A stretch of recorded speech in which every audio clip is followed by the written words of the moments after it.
નમસ્કાર વિદ્યાર્થી મિત્રો, ગુડ મોર્નિંગ. આંકડાશાસ્ત્ર વિષયમાં પ્રકરણ નંબર 7 નિદર્શન પદ્ધતિઓ આપણે શીખી રહ્યા છીએ, જેની અંદર આપણે 3 લેક્ચર કવર કર્યા છે. આજનો આપણો લેક્ચર છે લેક્ચર નંબર 4. લેક્ચર નંબર 3 માં આપણે નિદર્શન પદ્ધતિઓમાંની પહેલી પદ્ધતિ સરળ યાદચ્છિક નિદર્શન વિશે અભ્યાસ કરીશું. આજે આપણે નિદર્શન પદ્ધતિઓમાંની બીજી પદ્ધતિ સ્તરિત યાદચ્છિક નિદર્શન વિશે અભ્યાસ કરીશું. હવે સ્તરિત યાદચ્છિક નિદર્શન કહેવાય કોને? મેં તમને લેક્ચર નંબર 3 માં પણ થોડીક માહિતી આછી પાતળી આપી હતી કે જ્યારે સમષ્ટિને આપણે જુદા જુદા વિભાગમાં વહેંચીએ અને ત્યારબાદ એની અંદરથી નિદર્શ પસંદ કરીએ તો એને સ્તરિત યાદચ્છિક નિદર્શ કહેવાય. બરાબર, એ પદ્ધતિ તમે વાપરી છે એવું કહેવાય. એક ઉદાહરણ આપણે સૌપ્રથમ લઈએ, ત્યારબાદ જે માહિતી લખી છે એને સમજવાનો પ્રયત્ન કરીએ. દાખલા તરીકે કોઈ એક કોલેજમાં કુલ 500 વિદ્યાર્થીઓ અભ્યાસ કરે છે. એક કોલેજમાં કુલ 500 વિદ્યાર્થીઓ અભ્યાસ કરે છે. હવે જો હું તમને એમ જણાવું કે આ 500 વિદ્યાર્થીઓમાંથી કોઈ પણ 10 વિદ્યાર્થીઓ પસંદ કરો, કોઈ પણ 10 વિદ્યાર્થીઓ, બરાબર, એટલે આપણે કોઈ પણ 10 વિદ્યાર્થીઓ પસંદ કરીને આપણે એનું નિદર્શ લેવાનું છે. હવે સરળ યાદચ્છિક નિદર્શનનો તમે ઉપયોગ કરશો તો તમે 500 માંથી કોઈ પણ 10 ને યાદચ્છિક રીતે નિદર્શ તરીકે પસંદ કરી લેશો. બરાબર, તમે લોટરીની પદ્ધતિ વાપરો તો ચિઠ્ઠી બનાવશો રોલ નંબર 500 સુધીની અને એમાંથી જે 10 વિદ્યાર્થીઓ આવે એને પસંદ કરી દેશો.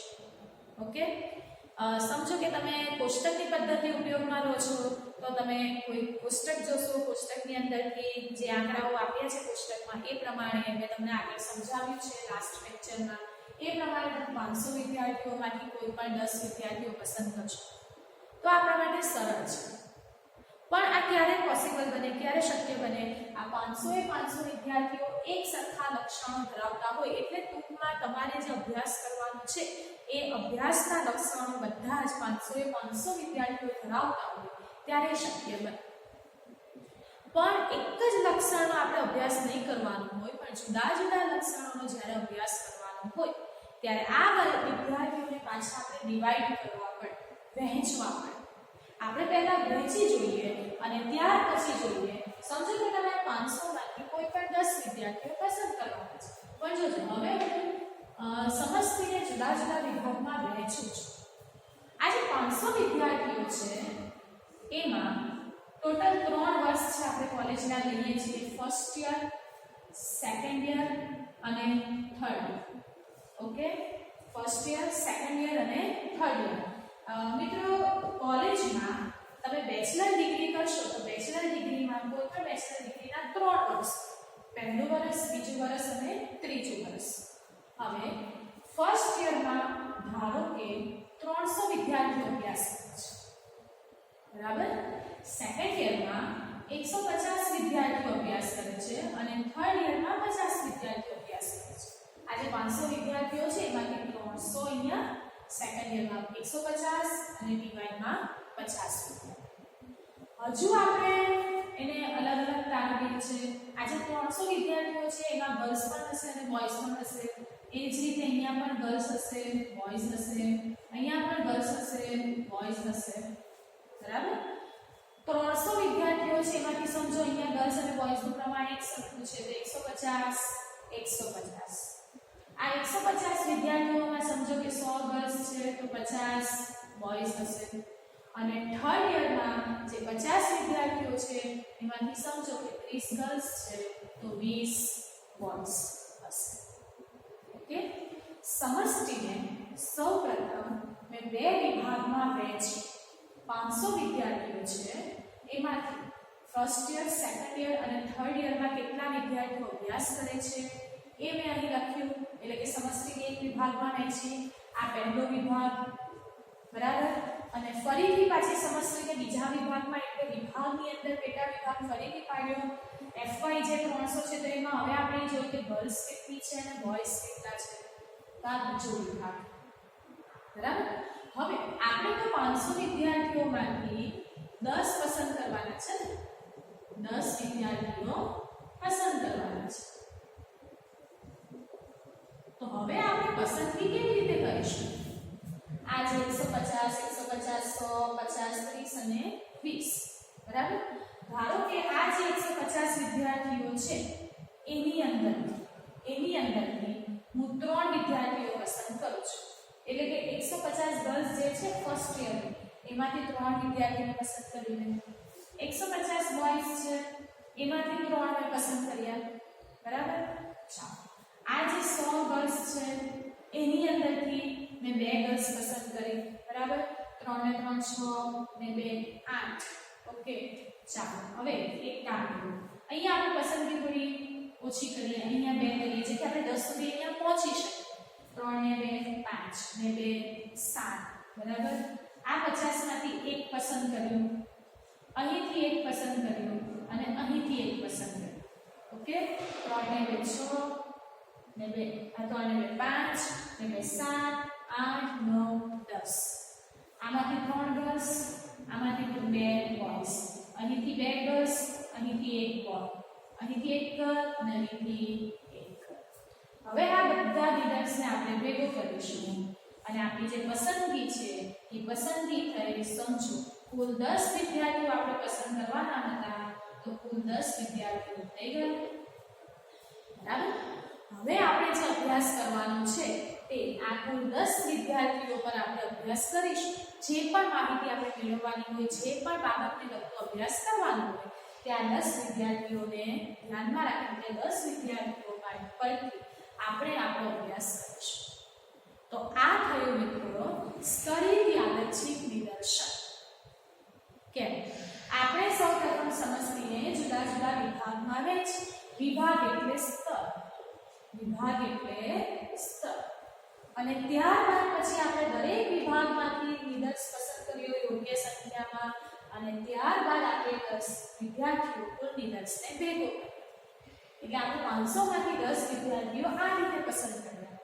સરળમાં આપણે શું કરીશું? 500 માંથી કોઈ પણ વિદ્યાર્થી પસંદ કરીશું. પછી ભલે ફર્સ્ટ યર નો હોય કે સેકન્ડ યર નો હોય, થર્ડ યર નો હોય, 10 ફર્સ્ટ યર ના હોય તો પણ વાંધો નથી, 10 સેકન્ડ યર ના હોય તો પણ વાંધો નથી, ટીવાય ના હોય જ નહીં તો પણ વાંધો નથી. એ સરળ છે કારણ કે આપણે એની સાથે કોઈ લેવા દેવા નથી. આપણે તો કુલ 500 માંથી 10 વિદ્યાર્થીઓ પસંદ કરવાના છે. પણ અહીંયા આપણે શું કર્યું? આપણે પહેલા માહિતીને જુદા જુદા વિભાગમાં વહેંચી જેથી કરીને આપણે જે અભ્યાસ કરવાનો છે એ અભ્યાસ વધારે ચોક્કસ રીતે થઈ શકે. હવે તમને એક્ઝામ્પલ આપું કે સમજો કે આપણે અભ્યાસ કરવાનો છે કોલેજમાં જઈને કે આ કોલેજ કેવી છે. ઓકે આ કોલેજ કેવી છે, ભણાવવાની દ્રષ્ટિએ કેવી છે, બીજી દરેક બાબતોની પ્રવૃત્તિની દ્રષ્ટિએ કોલેજ કેવી છે, કોલેજમાં એડમિશન આપણે લઈ શકીએ કે નહીં. ઓકે આપણે આ બધી પૂછવું છે અને આપણે કોલેજમાં જો એન્ટર થયા નથી, પ્રવેશ મેળવ્યો નથી, તો હું કોલેજમાં જઈને કેટલાક વિદ્યાર્થીઓને આ પૂછવા માંગુ છું કે કોલેજ કેવી છે એ જાણવા માંગુ છું. તો આપણે આ 500 માંથી કોઈ પણ 10ને પસંદ કરી, કોઈ પણ 10 અને સમજો કે દરેકે દરેક વિદ્યાર્થીઓ ફર્સ્ટ યરના જ હોય તો તમને કોલેજની માહિતી વ્યવસ્થિત રીતે મળી શકે નહીં. કારણ કે ફર્સ્ટ યરનો વિદ્યાર્થી હજુ આ વર્ષ પૂરતો કોલેજમાં ભણ્યો છે, હજુ સેકન્ડ યર અને થર્ડ યરમાં હજુ પ્રવેશ્યો નથી અને એક જ વર્ષ ભણેલો વિદ્યાર્થી કોલેજ વિશે સંપૂર્ણ રીતે માહિતી તમને વ્યવસ્થિત રીતે કદાચ નહીં આપી શકે અને આપણી ધારણા ખોટી પડે. આપણે જે પરિણામ પર આવીએ છીએ પરિણામ ખોટું પડે. બરાબર? હા, બધા જ થર્ડ યર ના આવે તો કદાચ તમને કોલેજ વિશે ચોક્કસ જે માહિતી હોય તે મળી શકે, પણ બધા ફર્સ્ટ યર ના આવે તો માહિતી નહીં મળી શકે. તો આવા સંજોગોમાં આપણે શું કરવું પડે? આપણે કોલેજની વ્યવસ્થિત માહિતી જોઈતી હોય તો આપણે ફર્સ્ટ યરમાંથી કેટલાકને સિલેક્ટ કરીએ, સેકન્ડ યરમાંથી કેટલાકને સિલેક્ટ કરીએ અને થર્ડ યરમાંથી કેટલાકને સિલેક્ટ કરીશું. બધાને સિલેક્ટ કરીને પછી 10 વિદ્યાર્થીઓ પાસે તમે માહિતી મેળવો તો તમને વધારે સારી રીતે માહિતી મળે કે કોલેજ કેવી છે. બરાબર? તો ચોક્કસ માહિતી આપણે મેળવી શકીએ એ માટે માહિતીને આપણે જુદા જુદા વિભાગમાં વહેંચી છે અને ત્યાર પછી નિદર્શ પસંદ કર્યું છે. ટૂંકમાં જ્યારે સમષ્ટિના અવલોકનો એક સમાન ન હોય એટલે કે ચલ લક્ષણો સમષ્ટિના લક્ષણો એક સમાન ન હોય એટલે કે માહિતી જુદા જુદા લક્ષણો ધરાવતી હોય ત્યારે સ્તરિત યાદચ્છિક નિદર્શનની પદ્ધતિ ઉપયોગમાં લેવામાં આવે છે. બરાબર. સૌપ્રથમ સમસ્તીને તેના લક્ષણો પ્રમાણે જુદા જુદા સ્તરમાં વહેંચવામાં આવે છે. આ જુદા જુદા સ્તરમાં વહેંચવાની પ્રક્રિયાને સ્તરીકરણ કહે છે અને આ જે વિભાગ પડે છે એને જુદા જુદા સ્તર કહે છે. આ સ્તર નંબર 1 છે, આ સ્તર નંબર 1 અને આ સ્તર નંબર 2. વિભાગ 1 વિભાગ 2. બરાબર. ત્યારબાદ દરેક વિભાગમાંથી યોગ્ય સંખ્યામાં નિદર્શની પસંદગી કરવામાં આવે છે અને અંતે નિદર્શને ભેગો કરવામાં આવે છે અને આ રીતે આપણે નિદર્શ પસંદ કરીએ છીએ તો આ પદ્ધતિને સ્તરીકરણની પદ્ધતિ તરીકે ઓળખવામાં આવે છે. ક્લિયર હશો? બરાબર. એક બીજું એક્ઝામ્પલ લઈ લઈએ. ધારો કે કોઈ કોલેજ છે, એ કોલેજમાં અભ્યાસ કરતા વિદ્યાર્થીઓ કેટલા રૂપિયા ખર્ચે છે, એટલે કે એ લોકોની ખર્ચ અંગેની જે ટેવ છે, પૈસા કેટલા ખર્ચે છે, નાણાં કેટલા ખર્ચે છે, એ ટેવ અંગેનો જો આપણે અભ્યાસ કરવો હોય તો આપણે કોઈ પણ વિદ્યાર્થીઓને પસંદ નહીં કરી શકીએ. સૌપ્રથમ તો કોલેજમાં ભણતા વિદ્યાર્થીઓને આપણે 3 ભાગમાં વહેંચવા પડે. એક એવા વિદ્યાર્થીઓ કે જેની આર્થિક પરિસ્થિતિ ખૂબ જ નબળી છે, એક એવા વિદ્યાર્થીઓ કે જેની આર્થિક પરિસ્થિતિ મધ્યમ છે, મધ્યમ કુટુંબમાંથી આવે છે, અને એક એવા વિદ્યાર્થીઓ કે જેની આર્થિક પરિસ્થિતિ ખૂબ સારી છે, ખૂબ શ્રીમંત પરિવારમાંથી આવે છે. તમે 3 વિભાગમાં છૂટા કરશો વિદ્યાર્થીઓને, પછી એમાંથી થોડા વિદ્યાર્થીઓ દરેક વિભાગમાંથી પસંદ કરશો તો તમને ખબર પડશે કે કોલેજમાં ભણતા વિદ્યાર્થીઓની ખર્ચ કરવાની જે વૃત્તિ છે અથવા તો ખર્ચ કરવાની જે ટેવ છે એ કેવી છે. ઓકે, તો આ થયું આપણું સ્તરીકરણ, એટલે કે સ્તરીકરણની પ્રક્રિયા કરીએ છીએ આપણે અને ત્યાર પછી વિભાગમાંથી નિદર્શ પસંદ કરીએ છીએ, એટલે કે સ્તરિત યાદચ્છિક નિદર્શન. ઝડપથી સ્તરિત યાદચ્છિક નિદર્શનની જે માહિતી લખી છે તે અને જે ઉદાહરણ આપ્યું છે તે આ બંને તમારી નોટબુકમાં લખી લો. એટલે આના પછી હવે આપણે સ્તરિત યાદચ્છિક નિદર્શનના લાભ અને ગેરલાભ તરફ જઈશું.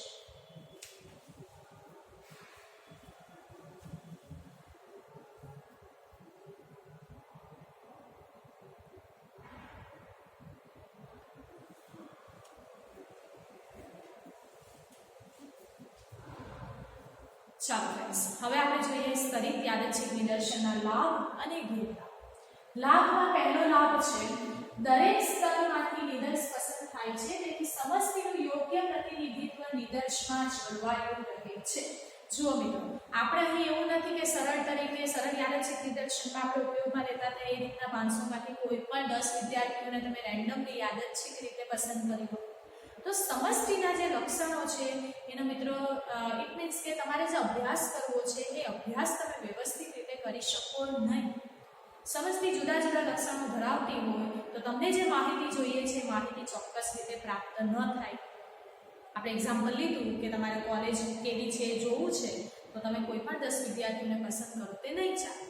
બરાબર. દરેક જે second year, first year, third year દરેક વર્ષના જે વિદ્યાર્થીઓ છે એમાંથી થોડા લેવા પડે તો સમષ્ટિનું યોગ્ય પ્રતિનિધિત્વ એની અંદર જળવાયેલું રહે.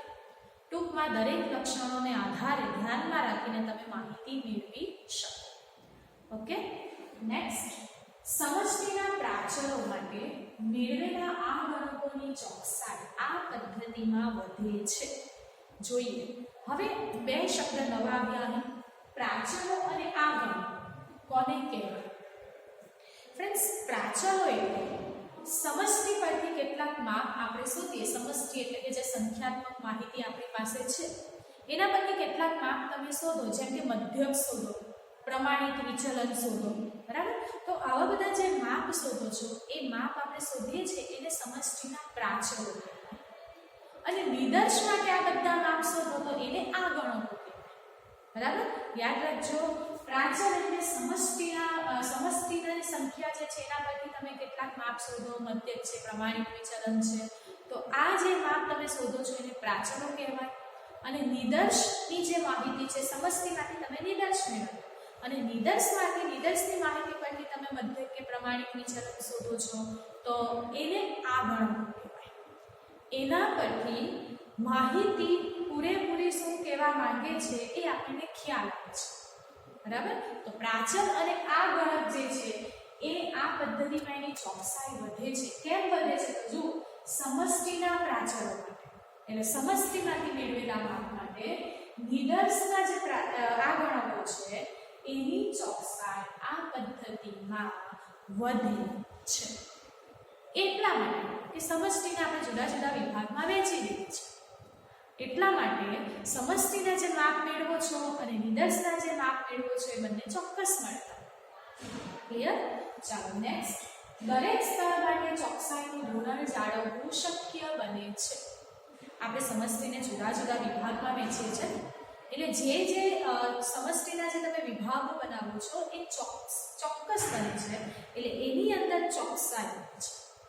અહીં જુઓ આપણે જે એક્ઝામ્પલ લીધેલું એમાં ફર્સ્ટ યરના તો ફર્સ્ટ યરના જ વિદ્યાર્થીઓ, એમાં ગર્લ્સ તો એની ગર્લ્સ જ, ફર્સ્ટ યરના બોયઝ તો એના બોયઝ જ. આપણે ગર્લ્સમાંથી નિદર્શ પસંદ કરવાનો છે તો ફર્સ્ટ યરમાં જશું એની ગર્લ્સ લેશું અને એ ગર્લ્સમાંથી આપણે 3 કે 2 જે વિદ્યાર્થીઓ ગર્લ્સ તરીકે પસંદ કરવાના એ કરીશું. ટૂંકમાં આપણે સમષ્ટિના જે વિભાગો પાડીએ છીએ, જુદા જુદા સ્તર પાડીએ છીએ તો એ સ્તર ચોક્કસ બને છે કારણ કે એ સ્તરના દરેક એકમો એક સરખા લક્ષણો ધરાવતા હોય છે એટલા માટે. Okay, next point. નિદર્શ લેવા માટેની વહીવટી સુગમતા વધે છે. નિદર્શ લેવા માટેની વહીવટી સુગમતા એટલે હવે આપણે જો બધું તૈયાર જ રાખ્યું છે, સમષ્ટિમાંથી જુદા જુદા વિભાગ પાડી દીધા છે, હવે આપણે વિભાગમાંથી નિદર્શ પસંદ કરવાનો છે તો તમારી સુગમતા વધી જાય. કોઈ એક શાળા છે સમજો, એ શાળાની અંદર સમજો કે આપણો શૈક્ષણિક ડિપાર્ટમેન્ટ છે, વહીવટી ક્લેરિકલ સ્ટાફ છે, બરાબર, ત્યાર પછી આઈટી ડિપાર્ટમેન્ટ છે. આ બધા ડિપાર્ટમેન્ટ છે, ડિપાર્ટમેન્ટમાં જુદા જુદા વ્યક્તિઓ કામ કરે છે. હવે પૂજા ટીચર છે તો પૂજા ટીચર શૈક્ષણિક સ્ટાફમાં આવશે, બરાબર. હવે તમે સમજો કે તમે આપણી શાળામાં આવો છો અને શાળામાં જે આપણા વોચમેન છે એને એવું કહો છો કે મારે પૂજા ટીચરને મળવું છે, તો વોચમેન તમને એમ કહેશે કે પૂજા ટીચર અહીંયા મળશે. જો એને ખબર હશે તો કહેશે, પણ જો એને ખબર નહીં હોય, બસ માત્ર વોચમેન એટલું જ ખબર છે કે પૂજા ટીચર નામના ટીચર અહીંયા છે, તો તમને સ્કૂલમાં મોકલી આપશે. જાઓ સ્કૂલમાં જાઓ, હશે બેઠા હશે.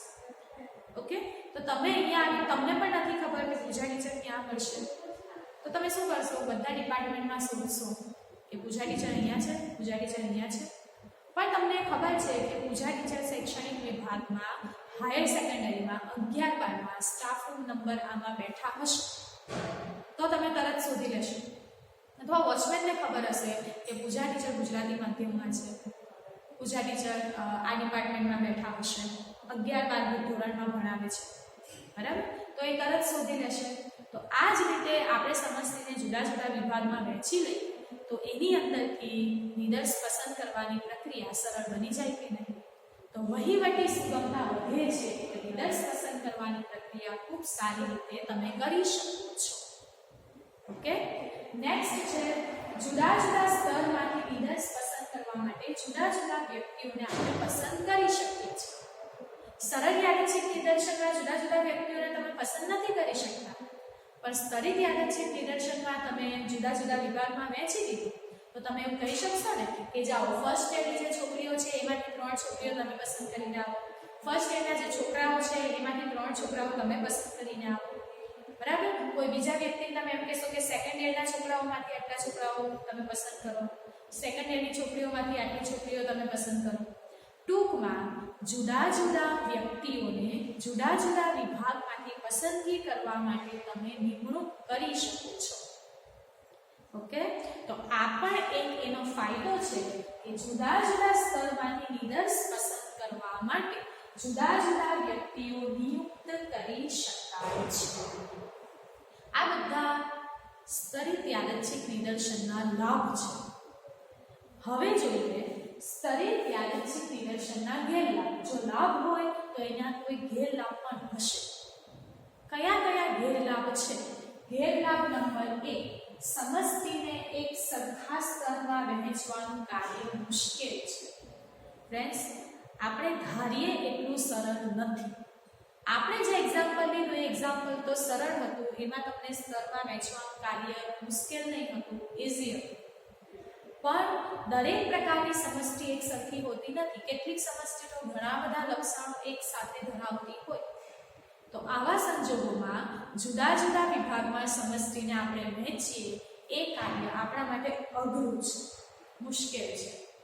બીજી વસ્તુ, આપણે વહેંચવા માટે બેસીએ છીએ સ્તરમાં, પણ આપણને જો ખબર નહીં હોય કે આ લક્ષણ સમષ્ટિમાં છે કે નથી, અથવા તો જુદા જુદા કેટલા લક્ષણો સમષ્ટિ ધરાવે છે એ જ આપણને નહીં ખબર હોય, તો સ્તરીકરણની પ્રક્રિયા ખોટી થાય છે. ધારો કે તમને એવું હોય કે આ કોલેજની અંદર ફર્સ્ટ યર અને સેકન્ડ યર, જો કે થર્ડ યર હોય જ, પણ આપણે ખાલી એક્ઝામ્પલ લઈએ છીએ કે ફર્સ્ટ યર અને સેકન્ડ યર 2 જ યર છે, તો તમે થર્ડ યરમાં જશો જ નહીં. એવું બનતું નથી. First year, second year, third year હોય જ છે. આ તો ખાલી માત્ર એક્ઝામ્પલ આપું છું. બીજું એક્ઝામ્પલ લઈ લઈએ. કોઈ એક દુકાન છે, એ દુકાનમાં ડ્રેસ મટીરિયલ્સ પણ મળે છે, તૈયાર કપડાં પણ મળે છે, અને મેન્સ વેર જે કહેવાય એટલે છોકરાઓના કપડાં પણ મળે છે. ત્યાં દરેકે દરેક કપડાઓ ત્યાં પ્રાપ્ત થાય છે. ઓકે, મટીરિયલ્સ પણ મળે છે, તૈયાર કપડાં પણ મળે છે, અને મેન્સ વેર પણ મળે છે. તમને એવું ખબર જ નથી કે છોકરાઓ માટેના કપડાં પણ અહીં અવેલેબલ છે, તો શું થાય? તમે ડિપાર્ટમેન્ટમાં જશો જ નહીં. બસ આવી જ કંઈક વસ્તુ અહીંયા છે. સમષ્ટિના કેટલાક લક્ષણો તમને ખબર જ નહીં હોય, તો એ લક્ષણો પ્રમાણે તમે સમષ્ટિને જુદા વિભાગમાં વહેંચતા નથી, કારણ કે તમે એનો વિભાગ બનાવી જ નથી શકતા. તમને એના લક્ષણ ખબર જ નથી. બરાબર છે? તો આ જે સ્તરીકરણની જે પ્રક્રિયા છે, એમાં સમષ્ટિને એક સરખા સ્તરમાં વહેંચવાનું કાર્ય મુશ્કેલ છે. નેક્સ્ટ પોઈન્ટ, જો સ્તરીકરણ યોગ્ય રીતે થયું ન હોય તો પરિણામની વિશ્વસનીયતા ઘટે છે. વિભાગ જો તમે બરાબર નહીં પાડ્યા હોય તો તમને જે પરિણામ પ્રાપ્ત થાય એ પરિણામ ચોક્કસ વિશ્વસનીય મળતું નથી. બરાબર? નેક્સ્ટ પોઈન્ટ પર જઈએ. સરળ યાદચ્છિક નિદર્શન કરતા સ્તરિત યાદચ્છિક નિદર્શન પદ્ધતિ પરથી સમષ્ટિના પ્રાચલોનું આગળન કરવાનું કાર્ય થોડું મુશ્કેલ છે. કઈ રીતના? અહીંયા એવું કહેવા માંગે છે કે મધ્યક શોધવો થોડો મુશ્કેલ છે, પ્રમાણિત વિચલન શોધવું થોડું મુશ્કેલ છે. બરાબર? શા માટે? સમષ્ટિ જે આપણે સરળ યાદચ્છિક નિદર્શન લઈએ તો આપણે કોઈ પણ 10 વિદ્યાર્થીઓને પસંદ કરીએ છીએ, દરેકના લક્ષણો એક સરખા હોય છે. ઓકે, તો મધ્યક શોધવો બહુ અઘરો નહીં પડે. ચાલો એક્ઝામ્પલ ફરીથી પેલું કન્ટિન્યુ કરીએ. 45 ગુણવાળા જે વિદ્યાર્થીઓને આપણે લીધેલા હતા, કેટલા 6 કે 7 વિદ્યાર્થીઓ, આઈ થિંક 6 વિદ્યાર્થીઓ આપણે પસંદ કરેલા. બરાબર? તો આ 6 વિદ્યાર્થીઓ જે 45 ગુણ ધરાવે છે, સરળ યાદચ્છિક નિદર્શન છે, એનો તમારે મધ્યક શોધવું હોય તો મધ્યક શોધવાનું કામ એકદમ સહેલું છે. જો કે એનો મધ્યક પણ 45 જ આવશે. બરાબર? કારણ કે દરેક અવલોકનો 45 છે. ફાઇન. પણ તમે જુદા જુદા વિભાગમાં સમષ્ટિને વહેંચો છો, જુદા જુદા વિભાગમાંથી નિદર્શ પસંદ કરો છો, તો દરેક વિભાગ માટે જુદા જુદા મધ્યક શોધવું પડે, જુદું જુદું પ્રમાણિત વિચલન શોધવું પડે, જુદું જુદું સરેરાશ વિચલન શોધવું પડે. ખ્યાલ આવે છે? તો દરેક વિભાગ માટે ગણતરી, જે સંખ્યાત્મક માહિતી પરથી તમે જે ગણતરીઓ જુદા જુદા માપ શોધો છો, એ દરેક વિભાગ માટે જુદું જુદું શોધવું પડશે. તો આ કાર્ય મિત્રો કેવું થઈ જશે? થોડું સમય પણ લેશે અને થોડું મુશ્કેલ, થોડું અટપટ પણ થશે. તો અહીં એવું જ કહેવામાં આવે છે કે સરળ યાદચ્છિક નિદર્શનની પદ્ધતિ છે, એમાં તમે સમષ્ટિના પ્રાચલોનું આગળન કરવાનું કાર્ય થોડું સરળ છે, પણ સ્તરિત યાદચ્છિક નિદર્શનમાં એ થોડું મુશ્કેલ છે.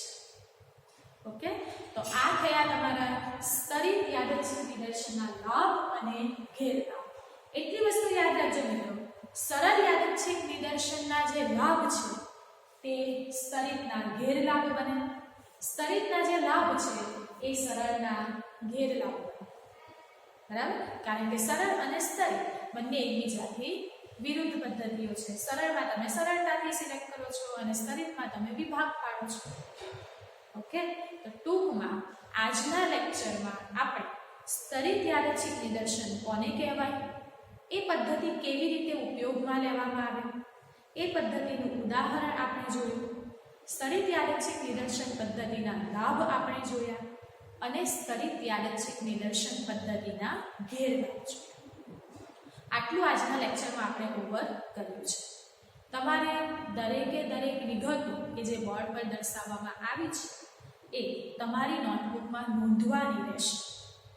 આવતા લેક્ચરમાં આપણે ત્રીજા નંબરની આપણી જે નિદર્શન પદ્ધતિ છે પદિક નિદર્શન તેના તરફ જશું. એટલે નેક્સ્ટ લેક્ચરમાં આપણે પદિક નિદર્શનનો અભ્યાસ કરીશું.